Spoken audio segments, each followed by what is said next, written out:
حضرت علی رضی اللہ تعالیٰ عنہ جنگ نہیں کرتے، صلح کرتے ہیں. اپنی کتابیں چھوڑو، دوسرے فریق کی کتابیں اٹھاؤ، سب میں لکھا ہوا ہے. حضرت علی رضی اللہ تعالیٰ نے کہا معاویہ آپ میرے بھائی ہیں، میں آپ سے صلح کرنا چاہتا ہوں، اس شرط پہ کرنا چاہتا ہوں جہاں جو علاقہ آپ کے پاس ہے اس کے آپ امیر المومنین اور جو میرے پاس ہے اس کا میں امیر المومنین. صلح ہو گئی. حضرت علی رضی اللہ تعالیٰ عنہ وفات پا گئے. حضرت حسن رضی اللہ تعالیٰ عنہ، ایک لفظ میں اگر ان کی شخصیت کو بیان کرنا چاہوں نا جی تو تدبر کا شاہکار تھا حسن. نبی پاک صلی اللہ علیہ وسلم نے فرمایا تھا، وہ جب حضرت حسن رضی اللہ تعالیٰ عنہ آئے نا مسجد میں، اٹھایا یہاں پہ بٹھا لیا، ممبر پر بیٹھ گئے، نبی پاک صلی اللہ علیہ وسلم نے فرمایا یہ میرا بیٹا حسن، یہ سردار ہے اور یہ مسلمانوں کے دو گروہوں کے درمیان صلح کروائے گا.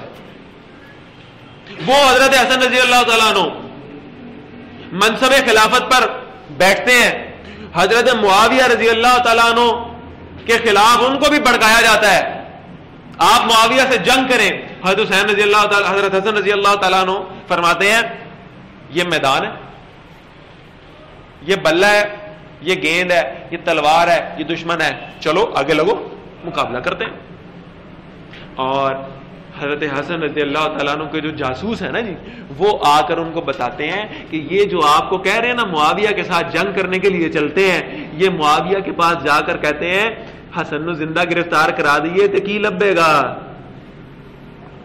ہاں جی، حسن رضی اللہ تعالیٰ عنہ کو اندازہ تھا یہ فسادی ہیں، فتنہ پیدا کرنا چاہتے ہیں. حضرت حسن رضی اللہ تعالیٰ عنہ نے خط لکھا امیر معاویہ کو رضی اللہ تعالیٰ عنہ، میں آپ سے صلح کرنا چاہتا ہوں. امیر معاویہ رضی اللہ تعالیٰ عنہ نے پوچھا حسن کن شرائط پر؟ ایک بلینک پیپر، مثال دوں، وہ آپ آج کل نہیں استعمال کرتے، وہ بلینک چیک کہتے ہیں نا اس کو، اس پہ سائن کر کے کوئی آپ کو دے دے یار جتنے مرضی پیسے لکھ لو اس میں. بلینک پیپر، خالی صفحہ، اس پر مور لگائی، دستخط کیے، بھیج دیا. حسن جو آپ کے دل میں آتا ہے شرائط لکھ لیجئے، مجھے آپ کی ہر شرط منظور ہے.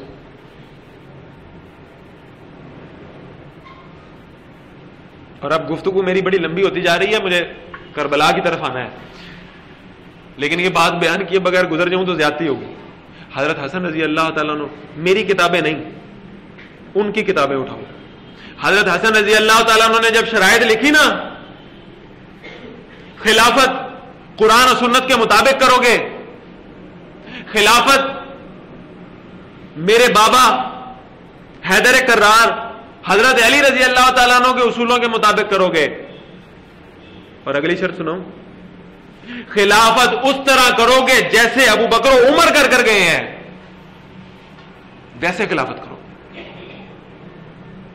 شرائط منظور ہو گئی، صلح ہو گئی. اب یہ لوگ پریشان ہیں کہ صلح ہو گئی ہے، ہم تو کروانا چاہتے تھے لڑائی، یہ نہیں ہو رہی، اب کوئی نیا فتنہ نکالو. معاویہ رضی اللہ تعالیٰ عنہ وفات پاتے ہیں، یزید خلیفہ بنتا ہے. اور میں ایک جملے میں بات سمیٹنا چاہتا ہوں، یزید کی ذات پر اس لیے بات نہیں کروں گا. اس امت میں 3 گروہ ہیں. پہلا گروہ وہ جس نے یزید کو اللہ کا ولی اور پتہ نہیں کیا کیا اور صحابی اور سب کچھ بنا دیا، وہ ایک انتہا پر، اس نے یزید کے فضائل کے ڈھیر لگا دیے، ایک انتہا. دوسری انتہا جس نے یزید کو گالیاں دے دے کر بہتان اور تہمت لگا لگا کر ایک طرف پھینک دیا، یہ دوسری انتہا. امام ابن تیمیہ رحمہ اللہ بہت بڑے جید فقیہ ہیں، منہاج السنہ میں لکھتے ہیں یزید کی ذات تاریخ اسلامی کی ایسی شخصیت ہے جس پر ہمیں گفتگو کرنے کی حاجت ہی نہیں ہے. صحابی تو نہیں تھے، صحابی ہوتا دفاع کرنا میرا حق ہے، میرا فرض ہے، میں جان دے کر بھی اس کی عزت کی حفاظت کرتا. جب وہ صحابی نہیں ہے، مجھے اس کی حمایت یا مخالفت کرنے کا سوال ہی پیدا نہیں. ضرورت ہی نہیں ہے. امام ابن تیمیہ رحمہ اللہ لکھتے ہیں کہ جو درمیانی اور متوسط گروہ ہے اس امت کا وہ ہے جو یزید کو نہ تو فضیلتیں دیتا ہے اور نہ اس پر لعن طعن کرتا ہے، بلکہ اس کی شخصیت کو غیر ضروری سمجھ کر اس پر بحث کرنے سے پرہیز کرتا ہے. قصہ ہی ختم ہو گیا.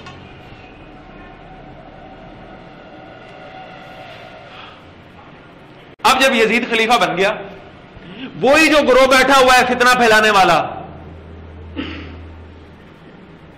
کوفہ میں اکٹھے ہے، نیا فتنہ پھیلاتے ہیں. انہوں نے حضرت حسین رضی اللہ تعالیٰ عنہ کو خط لکھنے شروع کیے. ہم پہ بڑا ظلم ہو رہا ہے، مصائب کے پہاڑ توڑے جا رہے ہیں. وہ جتنی کہانیاں ابھی شروع میں نے آپ کو سنائی نا، یہ سب ہو رہا ہے کوفہ میں، اور کہیں نہیں ہو رہا، کوفہ میں ہو رہا ہے. ہم مصیبتوں میں گھرے ہوئے ہیں، ہم بڑے پریشان ہیں، ہم بڑی مشکلات کا شکار ہیں. آپ ہماری مدد کرنے کے لیے آئیں، ہم آپ کے ہاتھ پر بیعت کرنے کے لیے تیار ہیں. اگر آپ نہ آئے، قیامت کے دن آپ کے نانا نبی پاک صلی اللہ علیہ وسلم کو آپ کی شکایت لگائیں گے. ہم مصائب کا شکار تھے، امت کی رہنمائی کرنے کے لیے آپ کا نواسہ نہیں آیا، آپ ہمارے پاس آئے. خطوط لکھے. حضرت حسین رضی اللہ تعالیٰ عنہ نے مدینے سے مکے کا سفر کیا، مکے سے کوفہ جانے کا قصد کیا. روکنے والے سارے ہیں. ایک کی مثال دے رہا ہوں، عبداللہ ابن عباس رضی اللہ تعالیٰ عنہ، حضرت حسین رضی اللہ تعالیٰ عنہ نکلنے لگے ہیں. حالت یہ ہے قافلے کی، کیوں بھئی کوئی جنگ کے لیے جاتا ہے تو عورتوں اور بچوں کو ساتھ لے کے جاتا ہے جی؟ کوئی جنگ کے لیے جاتا ہے تو 72 لوگوں کو ساتھ لے کے جاتا ہے. کوئی جنگ کے لیے جاتا ہے تو بغیر جنگی ساز و سامان کے ساتھ جاتا ہے، تیاری کر کے جاتا ہے، لشکر بنا کر جاتا ہے. یہ 72 اس میں بھی خواتین اور بچے موجود ہیں، ان کو ساتھ لے کر کون سی جنگ کے لیے حضرت حسین رضی اللہ تعالیٰ عنہ. ارادہ یہ تھا کوفہ پہنچیں گے، وہاں کے لوگوں کی باتیں سنیں گے، ان کے موقف کو سنیں گے، پھر فیصلہ کریں گے ہم نے کیا کرنا ہے. اس ارادے سے نکل رہے ہیں. عبداللہ ابن عباس رضی اللہ تعالیٰ عنہ ساتھ ساتھ ہیں، جا رہے ہیں. پہلے واسطے دیے، حسین پتر میرے تیرے ساتھ 2 رشتے ہیں، میں تیرا چاچا بھی لگتا ہوں حضرت علی رضی اللہ تعالیٰ عنہ کے حوالے سے، اور میں تیرا نانا بھی لگتا ہوں، رسول اللہ صلی اللہ علیہ وسلم کے چچا کا بیٹا ہوں. 2 رشتے ہیں، رشتوں کا واسطہ دے رہا ہوں، نہ جاؤ. حضرت حسین رضی اللہ تعالیٰ عنہ کس کے بیٹے ہیں؟ حیدر کرار کے بیٹے. اپنے موقف پر جس کو صحیح سمجھتے ہیں اس پر استقامت، پختگی، پیچھے نہیں ہٹیں گے. بالکل صحیح ہے، موقف پر استقامت اور پختگی کا مظاہرہ ہے حضرت حسین رضی اللہ تعالیٰ عنہ کی طرف سے. عبداللہ ابن عباس رضی اللہ تعالیٰ عنہ کہتے ہیں، بڑا پیارا جملہ ہے، سارے واقعہ کربلا کو سمجھنے کے لیے ایک جملہ کافی ہے. وہ کہتے ہیں الکوفی لا یوفی.